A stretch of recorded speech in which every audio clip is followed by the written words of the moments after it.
시간 여유를 못 드린 걸 죄송하게 생각합니다. 가급적이면 한 10분? 지금 4시 15분이거든요. 네, 시간을 좀 감안해 주셨으면 좋겠습니다. 네. 지금 워낙 오늘 이 주제가 중요하고 또 이렇게 큰 주제라 많은 시간들이 걸리고 있습니다. 네, 우리 이 주제에 대해서 우리 최영관 전남대학교 명예교수님께서 발표해 주시겠습니다. 만장하신 청진 여러분 반갑습니다. 저는 전남대학교 정치외교학과 명예교수인 최영관이라고 합니다. 저는 정치학을 공부를 했고 대학에서 30년 가까이 정치학을 강의를 한 사람입니다. 그래서 오늘 큰 타이틀은 보신 바와 같이 위기의 한국, 어떻게 할 것인가 그런 주제입니다. 이 분야에서 이제 두 번째 발표를 하신 고재방 교수님의 그 발표는 저도 강의를 이런 쪽에 부정부패 문제에 대해서 지방이지만 관료들 또 행정관료들 이렇게 모여서 강의를 가끔 하고 다녔고 지금도 기회 있을 때마다 이런 걸 주장하고 있습니다만 우리 고재방 교수의 오늘 발표는 어느 하나도 질문을 던질 만한 말이 없을 정도로 정확하게 보고 정확하게 분석하고 그리고 그 분석에 대한 나름대로의 대안도 현재로서는 최고의 대안을 제시한 것으로 저는 그렇게 보았습니다. 그래서 특별히 본 주제 발표 내용에 대해서 본인이 반대적인 입장에서 말을 하거나 그럴 여지가 없을 만큼 잘 발표를 해 주셨습니다. 그럼에도 불구하고 아마도 인류 역사가 생긴 이후로 우리 인류에게 가장 소망이 있다고 한다면 어떻게 하든지 인간이 인간답게 대우받고 인간답게 살아갈 수 있는 공정사회를 어떻게 건설해 갈 것인가가 인류의 목표였지 않나. 그래서 보면 1917년 볼셰비키가 소위 평등을 외치면서 공산사회를 이룩해 보았지만 한 70년 만에 그 체제가 붕괴되고 말았습니다. 아마 이것은 우리 인류의 그 한계성을 보여주는 역사적 사례라 그렇게 생각이 되어집니다. 그런데 이런 공정사회는 우리 인류가 끊임없이 추구해야 할 그런 사회이고 또 이런 목표를 향해서 조금씩 접근해 가는 것이 우리 인간이 해야 할 그런 시대적 의무이고 또 반드시 목표 달성을 위해서 달성할 수 있을지 없을지는 저도 모르겠습니다. 아마 인간이 지금까지 살아온 중에 그런 것들이 우리가 바라는 것만큼 명쾌하게 복지사회만 이룩하면 아마 그게 가장 훌륭한 사회가 될 거라고 서구 북부 유럽 나라들은 희구를 했지만 오늘날 북부 사회들이 어떻습니까? 너무나 복지만 추구하다 보니까 사회가 망가졌지 않습니까? 그래서 정말 인류의 능력의 한계성이 우리 역사에 지금 보여준 사례들이 아닌가 생각합니다. 저는 그럼에도 불구하고 공정사회라고 하는 큰 인류의 목표를 달성하기 위한 그러한 접근 방법은 어떤 것이어야 가장 효율성이 있을까라고 하는 측면에서 이 발표 내용을 보고 제가 또 들으면서 생각을 해 보았습니다. 주로 우리 고재방 박사께서 이 공정사회 건설을 위해서 가장 강조했던 것은 강력한 법치와 규제적 장치를 요구한 것 같습니다. 옳은 분석입니다. 그래서 미국에서 공부할 때 보니까 미국 국민이 그렇게 훌륭하게 도덕적으로나 윤리적으로 우리 한국보다 더 앞선 국민이어서 그런 것은 아니더라고요. 가서 보니까 오히려 엄격한 법적 통치, 법적 규제 이런 것이 미국 국민으로 하여금 그렇게 도덕적인 또는 더 훌륭한 시민사회에 적절한 사회인으로서 성장되어져 가는 것을 저는 보았습니다. 현지에서. 그래서 저는 그런 걸 보면서 그렇다. 이 인류 사회가 추구하는 공정 사회라고 하는 것은 이런 강력한 제도가 아마 필요하다. 아마 현대에서 그런 강력한 규제에 의해서 법치를 통해서 선진국 대열에 낀 나라들 중에 아마 표본적인 그 싱가포르가 아닌가 생각합니다. 싱가포르에서는 뭐 담배꽁초 하나만 던져도 발각되면 몇 불의 벌금을 페널티를 물어야하는 그런 사회가 범죄 없는 사회, 비교적 인간이 인간답게 인정받는 공정한 사회를 추구하는 사회가 싱가포르 예가 아닐까 그런 생각을 해봅니다. 그럼에도 불구하고 저는 평생 교육계에만 있어서 그런지는 모르겠지만 그런 제도적 장치만 가지고 인간이 추구하는 공정사회를 이룩하는 데는 반드시 부족한 게 있다 생각합니다. 우리 오지방 교수께서도 이 말씀을 하는 것 중에서 그 국민의 의식, 그걸 통째적으로 아마 뭐 국민성이라고 말할까요? 이 국민성의 형성이라고 하는 것이 제도적 장치를 구비하는 것 못지않게 중요할 것이다. 저는 늘 평상시에 그런 생각을 갖고 교육에 임했고 지금도 그렇게 살고 있습니다. 아무리 훌륭한 법을 만들어도 그 법을 운영하는 자들의 의식 상태가 올바르지 못하면 얼마든지 그 법을 악법화할 수도 있고 법을 남용, 오용할 수 있는 것이 우리 인류 사회인 것 같습니다. 따라서 그런 제도와 함께 제도라고 하는 것이 참 중요하지만 제도와 함께 국민성을 형성해 가는 그러한 어떤 제도적 장치와 교육과 함께 이렇게 어우러질 때 정말 우리 인간이 살만한 사회, 공정한 사회를 이룩할 수 있지 않을까 그런 생각을 해봅니다. 1990년대에 우리 세계사에 가장 우리 인간에게 또 자본주의를 추구하는 우리 사회에 가장 영향을 주었던 게 신자유주의 이념이었습니다.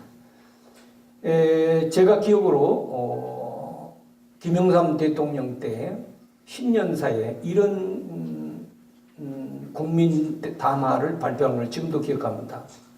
지금은 신자유 시대에서 절대적 경쟁 시대가 왔다. 그래서 우리가 이 경쟁 시대에 지면 우리는 망한다. 라고 아주 역설을 했습니다. 근데 지금 되돌아보면 말이죠. 우리 젊은 세대들, 아까 일 주제에서도 그런 발표를 하셨지만 앞으로 우리 후세에 대한민국을 이끌어갈 그 젊은 세대, 청소년 세대들에서 보면은 신자유적 영향력에서 그들이 뭐 했습니까? 제가 보기에는 거의 인간성이 말살되어 가는 것 같습니다. 특히나 성 문제 같은 것은 정말 우리가 어렸을 때는 성이라고 하는 것은 성스러운 것이라고, 그래서 이 정조를 지키는 것은 여성이 지켜야 할 도덕 중에 최고 가치라고 그렇게 우리 어렸을 때는 배웠습니다. 지금은 천만의 말씀입니다. 다 보시는 것 같이 어떻게 보고 계십니까? 성은 즐기는 하나의 메소드로 전략되어 버렸습니다. 그런 인식 속에 끊임없는 신자유주의 이론에 의해서 절대적 경쟁, 너 죽지 않으면 내가 살아, 너 죽어야만 내가 산다. 그러니 너 죽여야 한다. 라고 하는 이 생활이 한 40년 다오면서 우리 국민성은 이렇게 부정부패에 걸려들도록 길들여지는 것 같습니다. 제가 보기에는. 그렇지 않습니까? 여러분? 어르신들이 10대들을 지도할 수 있는 시대입니까? 천만의 말씀입니다. 지도할 수 없습니다. 지도할 수 없습니다. 저는 뭐 지방대학 국립대학에서 평생 있었습니다만 최근에 제가 깜짝깜짝 놀란 것 중에 보면 여중 학교를 갈 기회가 있었습니다. 뭐 교장 선생님을 만날 일이 있고 그래서 갔는데 그 여중생 학생들을 제가 보고 깜짝 충격을 받았어요. 어떻게 화장을 하고 있던지 이게 학생인가? 아니 어디 서울 어디 거리에 있는 몸파는 여성인가? 라고 느낄 정도로 진한 화장을 하는 여중생들을 보고 저 아이가 어떤 의식을 갖고 이 세대를 살아가고 있는가에 대해서 깊은 고뇌를 하지 않을 수가 없었습니다. 그게 우리 현실입니다. 그 속에서 내가 내 목표를 달성하기 위해서는 어떤 부정부패도 부정부패라고 의식을 갖지 않은 것 같습니다. 그건 당연한 것이고, 나 살기 위해서 하는데 당신이 나 사는데 무슨 보태준 거 있어? 없어. 나 살아야겠어. 이게 우리 국민성 저변에 쫙 깔려 있는 것 같습니다. 더더욱이 10대들, 20대들에도 그 아이들에게도 더 이런 의식이 꽉 자리 잡아 가는 것 같습니다. 이건 제가 보기에는 이게 경제가 문제가 아니라 이 의식 문제로 우리나라가 망가지는 거 아닌가. 그런 생각들을 많이 했습니다. 오늘 이 고재방 교수님께서는 우리 기성세대들에 대한 부패, 부정 이런 것에 대한 신랄하게 비판을 해 주셨습니다. 그런데 우리야 그렇다고 칩시다. 근데 앞으로 이 세대들 10대, 20대들을 어떻게 길러내야겠습니까? 정말 여기 나오신 여러 어르신들 또 저와 비슷한 세대에 살아가는 사람들이 위대한 스승은 모범을 보이는 자가 위대한 스승이라는 말이 있습니다. 그렇습니다.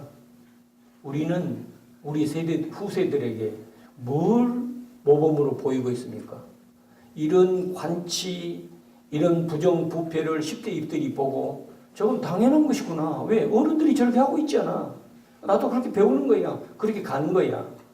이랬을 때 우리 국민의 장래는 정말 예측할 수 없는 불행한 나라가 되지 않을까. 우리 5천년 역사에 최근 60년대부터 산업화를 이룩하고 70년대, 80년대, 90년대 되면서 OECD에 가입을 해서 우리도 선진국 대열에 끼었다고들 말합니다. 평생 교육을 한 사람으로서 밥술 개나 먹었다고 선진국가가 되는 거 아닙니다. 우리 국민성을 보면 이건 선진국이 아니고 아직도 개발도상 국가에서 헤매고 있습니다. 그런데 이런 것을 모범을 보여야 할 가장 강력한 집단이 정치 집단입니다. 근데 보시는 바와 같이 우리가 오늘날 우리 정치 집단에 대해서 기대할 수 있습니까? 기대할 수 없습니다. 아까 선거 얘기도 나왔습니다. 그렇습니다. 선거 중요합니다. 그런데 지금 우리나라의 정치의 민주주의 정치의 핵심은 정당 정치입니다. 근데 정당의 비민주화 때문에 우리 유권자들이 찍을 사람이 없으니까 대안이 없으니까 그렇다고 투표에 불참하는 것은 또 내 주권을 무의미하게 만드는 것 같고 그러니 할 수 없이 이 사람이 저 사람보다 조금 더 낫지 않을까 하고 찍습니다. 근데 조금 낫기는 뭐가 같아요? 다 똑같죠. 다 똑같죠.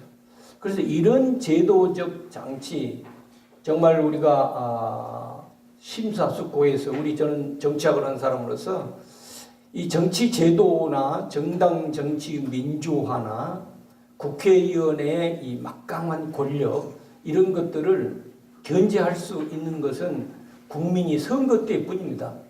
그래서 이번 개헌 논의들이 나오고 있습니다만은 그래서 내 국회의원들 또 뭐 제자들 이런 사람들한테 개헌을 하면 주권자에게 대통령 소환권이나 국회의원 소환권이나 지방의회 소환권을 반드시 헌법이 규정할 수 있도록 하는 게 중요하다. 87년 헌법 이전에는 우리 유권자 30만이면 대통령을 탄핵할 수 있는 소환권을 주었습니다. 근데 87년이 현 헌법에서 그걸 싹 삭제하고 그런 권한을 대통령과 국회의원만 가졌습니다. 권력을 집중했습니다. 분산하는 것이 아니라. 그래서 이제 기대하는 것은 먼 게이트가 지금 우리 국민을 정말 분노하게 만들고 있는데 이것이 위기가 오히려 기회가 될 수 있을지도 모르겠습니다.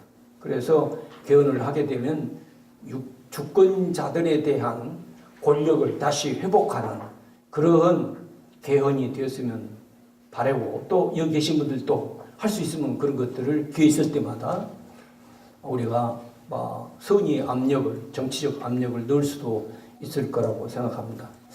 결론을 맺으려고 합니다. 또 오셔서 지금 그만하라는 얘기인 것 같습니다. 고재방 교수님이 이런 말씀을 하셨습니다. 역시 지도자라고 하는 것은 만들어져 가는 건데 그 지도자를 선출하는 국민의 정치 의식 수준이 그 정치 지도자를 선출하게 한다. 아주 철칙입니다. 맞는 말입니다. 정치하고 언론이 딱 맞는 말입니다. 그래서 따라서 우리가 내 탓이다, 너 때문에 그렇다라고만 하지 않고 이건 내 탓이라고 생각하고 선거에 정말로 잘 보셔서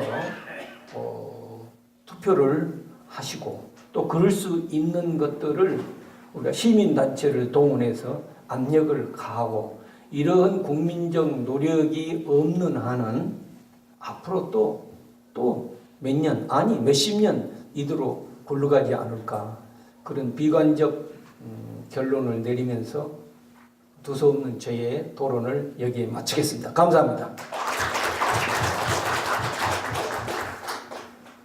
네, 제2주제 특검과 반칙 없는 공정사회, 우리 전 교육부 차관보를 지내신 고재방 박사님의 주제 발표에 최영관 전남대학교 명예교수님께서 토론자로 이렇게 말씀해 주셨습니다. 두 분은 다 교육계 전직 공무원이셨는데 셀프 교육부 디스를 해 주셨습니다. 두 분의 이렇게 말씀은 중에서 정말 이런 개혁들이 공정한 사회를 이루기 위해서는 우리가 지속적으로 일회성에 거치고 또 국민이 얼마 지나지 않아서 있게 되면 또 제자리에 돌아간다는 말씀을 하셨습니다. 정말 이번에는 우리가 이런 공정한 사회, 균형의 길을 가기 위해서는 지속적으로 관심을 갖고 또 이런 일을 참여하는 일이라고 생각합니다. 우리 오늘 두 가지 정말 큰 주제, 대한민국의 앞으로 거대 담론을 이끌어갈 큰 주제를 가지고 이 짧은 시간에 하다 보니까 이렇게 많이 축약이 되어서 또 여러분들이 이렇게 이해하시기에 조금 부족한 면도 없지 않아 있습니다. 지금 이 두 주제 발표를 끝냈는데요. 이제 통틀어서 질문을 받겠습니다. 시간이 조금 4시 32분인데 조금 경과되었지만 질문을 한 2분 정도 또 더 받겠습니다. 네. 마이크를.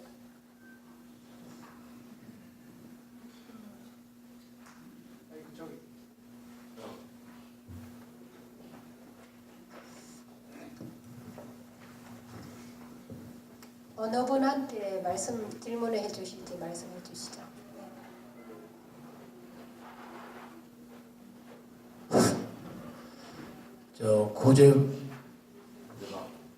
고재방 교수님한테 먼저 저는 질문보다도 지금 이야기 내용을 쭉 들어볼 때 저도 그걸 항상 그런 마음이 있었고, 또 모든 사람들이 국민들이 그런 것을 다 염원하고 있습니다. 그런데 우리는 힘이 약하고 부족하니까 이걸 누군가가 좀 이렇게 해주면 우리는 뒤에서 밀 수는 있는데 앞에서 끌 수 있는 사람이 없어요. 그래서 저는 이런 거를 이제 들을 때마다 안타까운 것은 그냥 이걸로 끝나면은 이건 이게 소용이 없습니다. 그렇기 때문에 지금 현재 국회의원이라든지 지방자치라든지 그런 얘기를 말씀을 들어볼 때 굉장히 저는 공감하고 참 이번에 이 모임이 참 중요한 것을 했는데, 제가 바람이 있다면은 지금 현재 국회의원들의 모든 문제라든지 그런 것을 제대로 잘 아는 사람이 별로 없어요. 이렇게 좀 배우신 분들은 알지만은 사실 투표하는 데에서는 이 모든 사람이 하기 때문에 그런 걸 모르기 때문에 제가 바라고 싶은 것은 앞으로 이런 것을 오늘 이렇게 보니까 자리가 많이 이렇게 비어 있는데 참 이게 많은 사람이 참석을 해서 들었으면 좋을 건데 좀 그런 생각이 들고요. 그래서 제가 좀 이렇게 바람이 있어서 제가 말씀드리는 겁니다. 앞으로 이런 이 모임을 좀 여러 사람이 참석할 수 있는 그런 데서 이렇게 많이 해주시면은 그걸 듣고 난 사람들은 다 속에서 아 그렇구나. 그러면 이것을 뭔가 누가 앞으로 끌면 난 뒤에서 밀어야 되겠다. 그런 생각은 많이 가지고 있는 것 같아요. 다 한번 얘기 들어보니까. 그러니까 저도 마찬가지고요. 그래서 우리 고 교수님한테 좀 이렇게 어쨌든 간에 그렇게 이 말씀하신 거 보니까 이건 아무나 그렇게 얘기할 수가 없는 검찰 개혁이라든지 그런 걸 아무나 말할 수 없는 그런 것인데 이제 제가 두 가지를 볼 때 하나는 그만큼 이제 강직하고 또 하나는 이제 청렴하게 살았다는 것을 이제 보여주고 있는 건데 우리 고 교수님이 좀 수고스럽지만은 또 이렇게 좀 앞으로 이것을 좀 강하게 어필하셔가지고 많은 사람들이 그걸 이렇게 듣고 아 우리나라는 지금 말씀하신 대로 그게 없으면 희망이 없어요. 솔직히 해서 희망이 없습니다. 며칠 지나면 또 끝이에요. 또 다 모든 게 그렇거든요. 저는 나이가 70이 다 됐는데. 네, 선생님. 네. 예, 그러니까 그거를 좀 앞으로 말씀하시고 계속해서 그렇게 해줬으면 좋겠다. 예, 감사합니다. 예, 그걸로 저를 맡겠습니다. 네, 예, 네. 감사합니다. 네. 네, 질문은 아니고 우리 고재방 교수님 격려 겸 또 부탁의 말씀인 걸로 알겠습니다. 예, 다음 질문은 네네 하십시오. 네. 저는 고명덕이라고 합니다. 지금 앞에 토론석에 계시는 분들은 다 제가 아시는 존경하시는 분들인데 제가 그 91년도부터 96년 말 97년까지 서울시 정책위원회에 있으면서 그 이후에 민선 2기의 그 시장님 오셔가지고 서울시 복마전 한번 다 아실 겁니다. 뭐 어제 오늘 뭐 그 다음날 계속 건축 행정에서 본청국장 또는 뭐 구청의 과장 항상 그 부조리 부패의 온상이었습니다. 건축 행정이. 그때 당시에 시장님께서 인터넷에 그 말단에서부터 말씀 중에 죄송한데요. 예, 네, 시간 관계상 질문. 간단히 말씀드리겠습니다. 그래서 그 투명창이 오늘날 전자정부의 시초가 된 인터넷 행정입니다. 그러면 오늘날 우리 한국 사회의 리더십 보기가 된 거가 청와대에 특수 권력의 투명창이 없어서 되지 않았나. 그렇다면 우리의 정치학자들 입장에서는 청와대 권력기구에 대한 전략적 어떤 전략을 세우는 기획 과정에서는 비밀 보안이 유지돼야 되겠지만은 차은택이나 이런 어떤 핵심 포스트가 정해진 과정에서는 권력의 투명창이 작용돼야 다시는 이런 리더십이 봉기되는 현상이 방지되지 않겠나. 제2의 투명한 그런 인터넷 행정, 정자 행정이 청와대에서 별도의 어떤 메커니즘이 작동되어야지 않겠나 하는 숙제를 저는 가져야 되지 않겠나 이런 말씀 드리고 싶습니다. 네, 감사합니다. 네, 질문이라기보다 의견을 주셨습니다. 네, 우리 선생님. 네. 마이크 없이 하겠습니다. 최영관 박사님 말씀을 들었습니다. 사회적 제도 못지않게 올바른 국민성 형성을 위한 제도가 필요하다.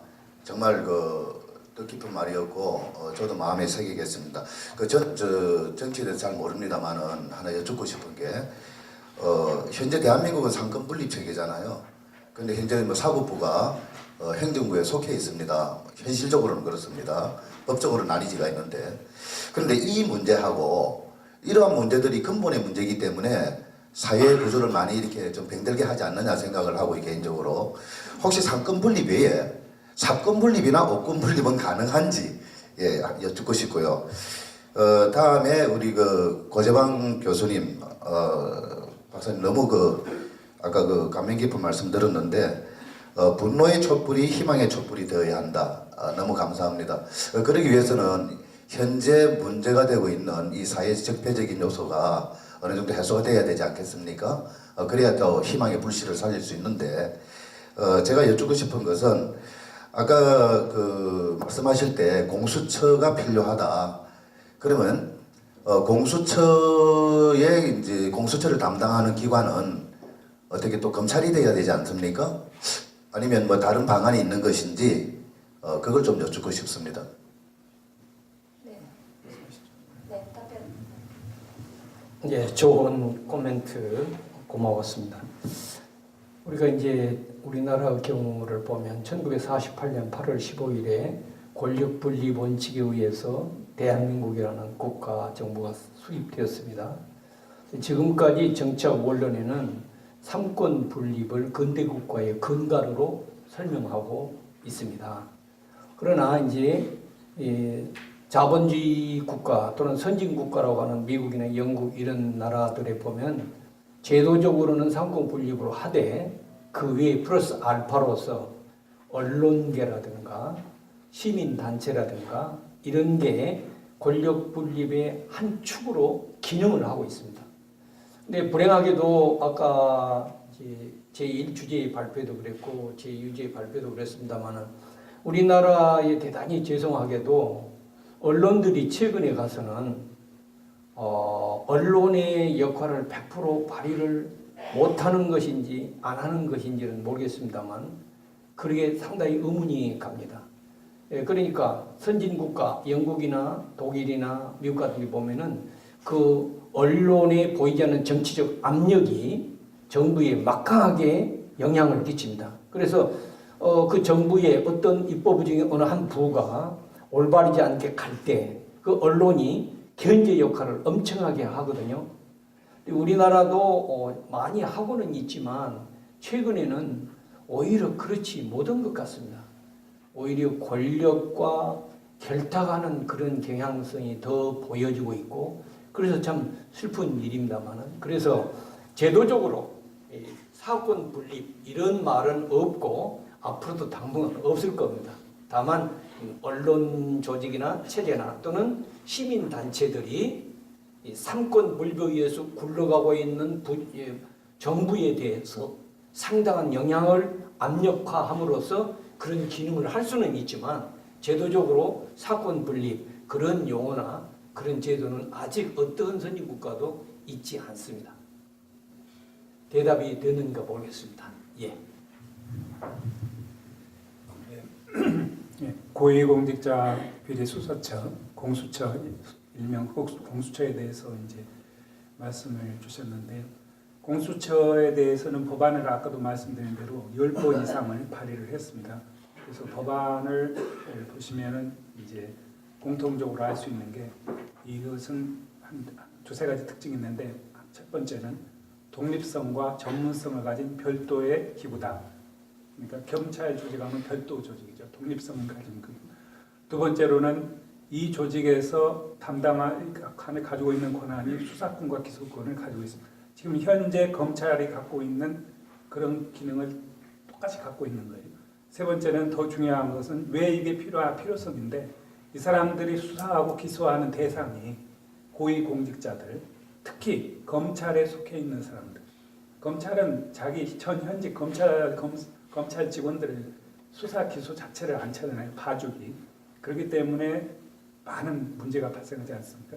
그래서 그런 사람들을 별도의 독립성을 가진 기구에서 수사하고 기소해야 된다. 그런 취지로 해서 공수처를 지금 설립 법안이 제출되고 있는 거죠.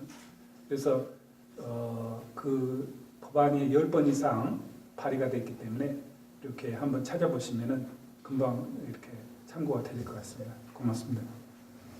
네, 아까 전에 우리 선생님께서 이제 질문을 하시면서 이 말씀을 하셨는데 우리 오늘 이 토론회는 인터넷으로 생방송을 하고 있습니다. 그리고 지금 오늘 토론회를 다 영상으로 녹음을 해서 편집을 해서 우리가 오늘 이 자리에 평일날 이렇게 많은 분들이 오시기가 장시간 앉아 있으시기가 쉽지가 않습니다. 저희들이 오늘 책을 지금 약 한 180부가 나왔습니다. 그래서 적은 수의 인원이 오시지는 않으셨습니다. 많은 분이 오셨는데 저희들이 오늘 이 토론회 이거를 동영상으로 해서 오늘 오시지 못한 분들을 위해서 앞으로 동영상을 편집해서 동영상과 토론 자료는 오지 않은 분들에게 메일로 다 이렇게 보내드릴 예정입니다. 그리고 아까 전에 이제 우리가 명함을 주신 분들께 소개를 해드리겠다고 했는데 제가 몇 분을 못 해드려서 그런데 그분들이 아직까지 계셔서 제가 너무 감사한 마음에서 그 소개를 해드리겠습니다. 고용복지연금 선진화재단의 서울특별시당 위원장 문병주 위원장님께서 오셨습니다. 네, 감사합니다. 네, 그리고 사회정상화운동본부 행정실장 조현식 행정실장님이 계십니다. 네, 인사하시죠. 네. 그리고 대한노인회 중앙회 정책이사이신 오영환 이사님께서도 오셨습니다. 예. 그리고 성남일보의 모동희 대표님이 오셨습니다. 멀리서 오셨고요. 오늘 인터넷 생방송을 하고 있습니다. 인사하시죠. 우리 성남시는 정말 요즘 잘 아시죠? 네. 유명한 대권 후보 분이 갑자기 부상하셔서 굉장히 언론 그리고 전국의 주목을 받고 있습니다. 그리고 건강한 학교 만들기 회장이신 조윤상 회장님 계십니다. 네. 이렇게 장시간 동안 오래 앉아 계시기가 쉽지 않는데 감사드리고 그리고 꼭 소개를 해달라고 하셔서 책을 한 권 주셨는데요. 아직도 계셔서 제가 신국가론을 펴내신 이남구 대표님이 계십니다. 네. 네. 그러면 오늘 이제 시간이 많이 15분이나 초과되었습니다. 오늘 이 토론회가 사실 오늘 하루 1회성뿐만 아니라 우리가 계속 이어서 이렇게 이런 토론회를 하려고 합니다. 정말 이게 정책적으로 또 우리 시민들이 이렇게 이 중요성을 알고 바꾸기 위해서 앞장설 때까지 이런 토론회를 지속적으로 할 계획입니다. 위기의 한국 어떻게 바꿀 것인가 이 두 분의 발제와 그에 따른 토론회를 다 끝냈고요. 우리 이제 그 발제자분과 토론자분께 끝으로 미처 발표 못하신 부분에 대해서 한 2분 내에 마지막 멘트를 하실 수 있도록 시간을 드리고자 합니다. 네, 우리 정경배 박사님, 원장님부터. 네. 금방 사회보신 이정수 회장이 얘기한 대로 이 모임은 앞으로도 우리를 끌고 가는 지도자가 제대로 설 수 있도록 그리고 우리 같이 이 조그만 민족이 이 강국들 사이에서 생존하기 위해서는 이 조금 아까 얘기한 대로 권력의 부패나 이런 어떤 조건이 있는 이런 그 운동이 아니고 전혀 조건이 없는 그리고 남의 도움이 없이 우리 힘으로 민간의 힘으로 그 정부를 받쳐주고 지도자를 받쳐주고 그러나 어떤 그 바람이 우리는 없습니다. 그래서 우리의 지성들이 우리나라가 잘 되게 이런 노력을 앞으로 지속하겠습니다. 그렇기 때문에 여러분들이 이 마음으로 서로 협력하셔서 우리나라가 잘 될 수 있도록 이렇게 협조해 주시기 바랍니다. 감사합니다.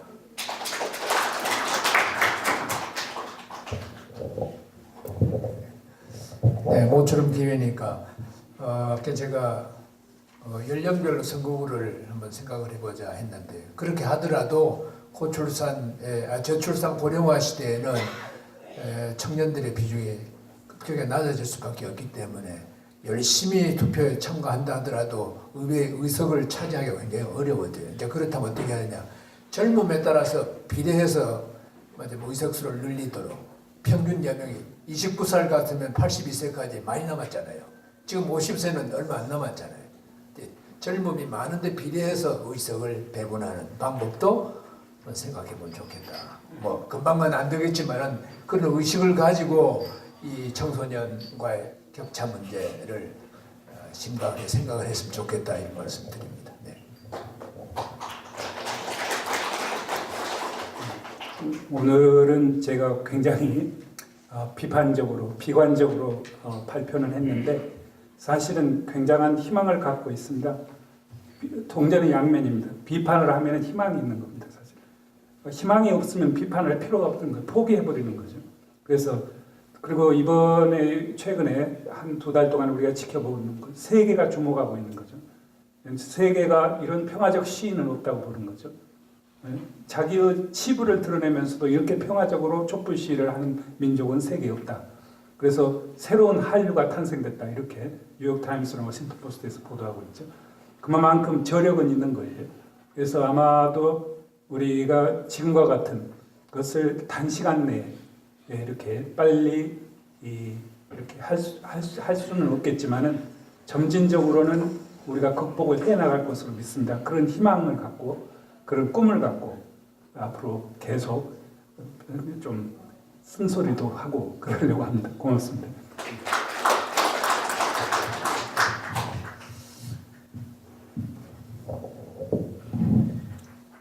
오늘 이렇게 만난 기회도 참 소중한 기회라고 생각합니다. 저는 이렇게 평생 교육에 종사하면서 왜 우리 사회가 여기까지 왔을까에 대한 자문을 가끔 하고 그것에 대한 대안은 무엇일까 하는 것들을 자주 생각하고 골몰하고 그런 때가 있었습니다. 저는 내 나름대로 제 보는 견해가 정확한다는 말은 아닙니다. 제 생각입니다. 주관적인 판단입니다. 왜 우리 사회가 여기까지 왔을까에 대한 여러 이유가 있겠지만 저는 생각하기를 이런 데에 요인이 가장 크지 않겠는가. 뭐냐?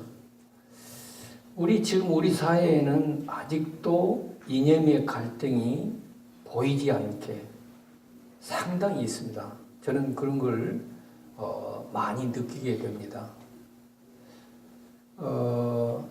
또 우리 사회가 예컨대 조선이라고 하는 이 5,000년 역사를 가진 조선이라는 게 제가 판단하기에는 문명 사회를 이루었던 것은 고려 500년, 신라 삼국 통일 999년, 철년, 고려 500년, 조선 500년, 약 2000년 정도가 우리 문명을 나름대로 이룩해 갔던 우리의 역사라고 저는 그렇게 봅니다.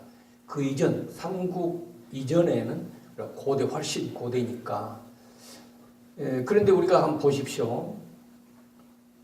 신라가 삼국 통일 때까지 AD 99년에 신라가 망하니까 약 1000년 동안에 그 사회를 지배했던 사회의 의식은 대체적으로 다양했습니다. 그러나 가장 영향력을 주었던 것은 아마 신라 말기 때부터 들어온 불교라는 종교적 사상이 우리를 상당하게 지배를 했고 우리 의식을 지배를 했고 그리고 고려 500년 동안은 불교 국가였으니까 국교가 불교였으니까 불교적 의식 틀에 의해서 우리들이 의식하고 행동했을 거다.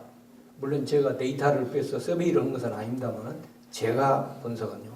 그런데 이제 조선 500년이 생기면서 배불 승유 사상으로 소위 성리학이 들어오면서 철저하게 성리학적 이론에 의해서 500년 동안 통치가 되었고 그 통치가 곧 국민의식을 형성했다. 그렇게 이제 보는 겁니다. 그런데 이제 조선이 망했습니다. 망했다면 좀 이상한 표현이지만 새로운 국가로 전환되면서 대한민국이라는 국가가 지금 한 60년 남짓 되어가고 있습니다. 우리의 의식을 형성해 가는 중요한 요인들이 지난 500년 동안 유교적인 것이었다고 한다면 지금 우리 사회는 어떤 것인가? 대단히 혼용되어 있다고 합니다. 아직도 유교적인 그런 사상이 엄청나게 지배하고 있고 또 어떤 지역에 따라서는 불교가 융성했던 지역은 불교적 의식에 의해서 지배가 되어 있고 또 어떤 분야는 소위 서양적 종교라고 할 수 있는 기독교가 들어와서 지금 우리 사회의 국민의 의식을 형성하는데 지대한 영향을 주고 있습니다. 교수님, 죄송합니다. 조금만요. 네. 그래서 우리 의식이 말입니다. 아직 우리 의식이 거의 확립이 되지 못한 데에서 오는 갈등이 오늘의 우리 사회를 조장하고 만드는데 큰 영향을 했지 않나 그런 생각을 해봐요. 그렇게 볼 때 우리는 결코 절망적인만은 아니다. 우리가 우리의 것으로 의식이 확립되면 이것을 전화의 복을 삼아서 우리에게도 결코 희망이 없는 것은 아니다. 그런 결론으로 정치를 보고 나름대로 분석을 하고 있음을 말씀드리면서 제 얘기 마치겠습니다. 네, 감사합니다.